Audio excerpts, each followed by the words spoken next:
Welcome back to the cryptowrld channel, everyone. My name is Josh, and right now both Bitcoin and Ethereum are running into extremely important levels of support, and if these support levels break, then that will send us down to much lower price targets, which I'll talk about in just a moment, so definitely stick around. First of all, starting off on the daily Bitcoin chart, and right here we have this support range that I've been talking about for quite a while now on this channel, and this range of support that I'm talking about is of course coming in between around 18,500 up towards around 19,000. So within that price range, especially based on these previous lows, we know that we have quite a lot of buyers sitting in this price range that are basically buying up the Bitcoin price each time the price enters into this price range. And that is why this price range is important to pay attention to, because if the price of Bitcoin actually confirms a break below it, then that would be an indication that the buyers are exhausted. The buyers are running out of funds, while the sellers, the bears, are essentially in control over the Bitcoin price if we break this key support range. And so in that potential scenario, if we do confirm a break below 18,500 with something like a daily candle close, for example, or ideally if we flip that into new resistance again, that would add extra confirmation. But basically, if that happens, then it becomes extremely likely that the Bitcoin price is going to at least retest this 17.6k low. And that 17.6k low that formed back in June would act as the final level of support before we hit lower lows, obviously. But if you simply look at the chart and how the price has interacted with these horizontal levels of support, obviously this range of support at around 18,500 to 19,000 is even more significant as support than that 17.6k low. And so that's why I just said if we confirm a break below 18.5k, then I would expect at least a drop down towards the 17.6k low. But in reality, if we confirm a break below 18.5k, then we're most likely going to form lower lows. Now, obviously, it is important to mention that at least as of recording this video, this currently has not happened. We haven't yet broken below this key support range. But obviously, it is important for us to cover that potential scenario so that if it does play out, we can be prepared with a strategy in place in that scenario. And as for a possible bearish price target in that scenario, so if the price of Bitcoin breaks below 18.5k, then a possible bearish price target that we could look at could be a price target for a possible head and shoulders pattern that is formed right here. Obviously, we have what could be seen as a left shoulder right here, a head and a right shoulder.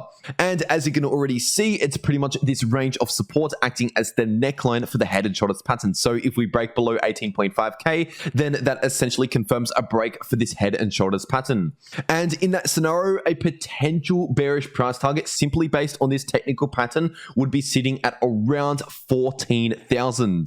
Now, once again, I want to make it clear that right now that price target is not currently in play, because as of right now, at least as of recording this video, the price of Bitcoin has not confirmed a break below this significant range of support, at least not yet. And also, this is just one pattern, and we need to consider what's happening on other time frames. For example, this 4-hour Bitcoin chart, as I talked about yesterday, the price of Bitcoin was struggling around this previous golden pocket level of support, which over the last 1 to 2 days was acting as resistance, as I talked about in my last couple videos. And basically, if you watch those videos, then you'll know that I would only flip more bullish again if the price of Bitcoin confirmed a break back above that golden pocket and basically held that golden pocket as new supports. But because the price of Bitcoin failed to break back above the golden pocket and instead we got a rejection from that important level of resistance, that was obviously another bearish confirmation signal in the short term. And now, to be honest, based on the 4-hour Bitcoin price oscillators yesterday showing almost no momentum to either direction, I was actually expecting perhaps a little bit more choppy sideways price action in the immediate short term before then we see the volatile move. But obviously we saw that volatile move just a little sooner than what was expected based on the price oscillators. And speaking of price oscillators, looking at the 4-hour Bitcoin RSI, and obviously in recent hours, we've seen the 4-hour Bitcoin RSI enter into oversold territories, which is telling us, at least in the immediate short term, we have somewhat limited room to the downside, which means the RSI needs to reset. And so overall, we're clearly more bearish than bullish at the moment. That hasn't changed over the last few days. It would have changed if we broke back above the golden pocket, then I would have flipped more bullish. But at least as of right now, in terms of the trend, we are still within this bearish trend. We have not confirmed a bullish reversal, at least as of right now. But like I just said, due to the fact that the 4-hour Bitcoin RSI recently entered into oversold territories, that is telling us that there's somewhat limited room to the downside in the imminent short term, which means we could see perhaps something like this, where basically the price action gives the RSI a chance to reset before then potentially we see a little bit more downside price action. And another significant event taking place in just 2 days from now is of course the next FOMC meeting, also known as a Fed meeting. And so this could obviously cause more volatility in markets in a couple days from now when it actually happens, especially if we get the outcome that not many people are actually expecting. And speaking of expectations, right now the futures market expects a 100% chance of at least a 75 basis point hike. So a 75 basis point hike happening at a minimum is essentially a 100% guarantee according to the futures market, according to what the market has actually priced in. But out of all of that, there's an 80% probability of the 75 basis point hike happening, and there's actually a 20% probability as of right now of a possible 100 basis point hike happening. So once again, based on what the futures market has actually priced in as of right now, the market has essentially fully priced in a 75 basis point hike, with some of the market even pricing in a possible 100 basis point hike. And so what this means is of course a bullish outcome and a bearish outcome. Believe it or not, if we get a 75 basis point hike out of those two options, that is considered the bullish outcome. But if we end up seeing a 100 basis point hike in a couple days from now at that Fed meeting, then obviously if you're a long-term viewer on this channel, you'll know that that would definitely be the bearish outcome, because the majority of the market is currently only expecting a 75 basis point hike happening. And so if we actually see a 100 basis point hike in a couple days from now, then the majority of the market that were only pricing in the 75 basis point hike would have to immediately price in that 100 basis point hike the moment it happens on that day.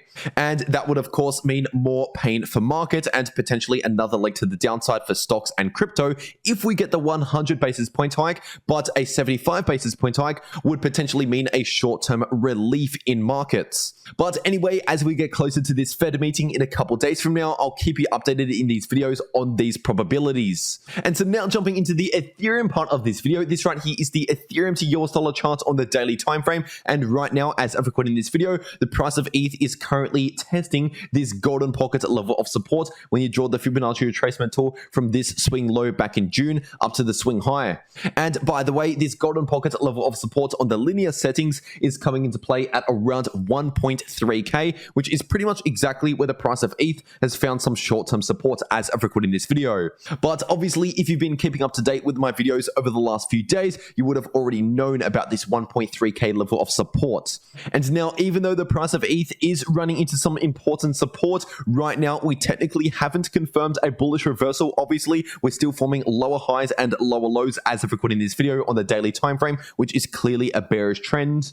And as the saying goes, the trend is your friend until the end. So until we actually start to see some more bullish confirmation signals, then right now, simply based on this bearish trend in both the price action, the RSI, and the bearish momentum in the daily Ethereum MACD, we should still be expecting potentially some more downside price action until we actually start to see some more bullish confirmation signals. And now, one of those possible bullish signals that I am keeping an eye on is, of course, the Ethereum long positions over on the Bitfinex exchange. And right now, they are currently spiking to the upside, which basically means there's a bunch of money starting to flow back into Ethereum long positions, which means they're betting on the price of ETH going to the upside. And now, keep in mind, because we're talking about the big money here, this little spike in the Ethereum long positions doesn't mean we've hit a bottom right here, because as we can see in these past examples, what normally happens is as the price of ETH drops lower and lower, we see the whales, the big money, begin to further dollar cost average into these Ethereum long positions until eventually we hit the bottom. They seemingly have an unlimited amount of funds until we eventually hit the bottom.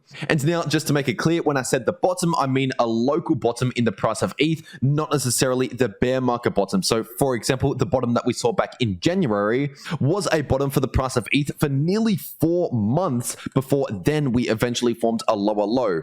And in case you're wondering how much money is involved involved in this little spike in Ethereum long positions on the Bitfinex exchange? And well, to answer that, heading over to the actual long positions chart and measuring out what we've seen over the last few days. This is on a daily time frame. And just over the last 4 to 5 days, we've seen an increase in these Ethereum long positions just on the Bitfinex exchange of around 81,000 ETH. So that's roughly around $100 million at the current price. But when you compare that to what we've seen over the last 1 year or so, obviously we've seen much larger swings in these Ethereum long positions. And so right now, simply based on this indicator alone, we could be in a somewhat similar situation to what we saw back here or back here, for example, where we saw an initial spike in these long positions, but not exactly up towards these levels. And if you look at the price of Ethereum during these times when the Ethereum long positions were just beginning to spike back up again, that was during around these times on the chart,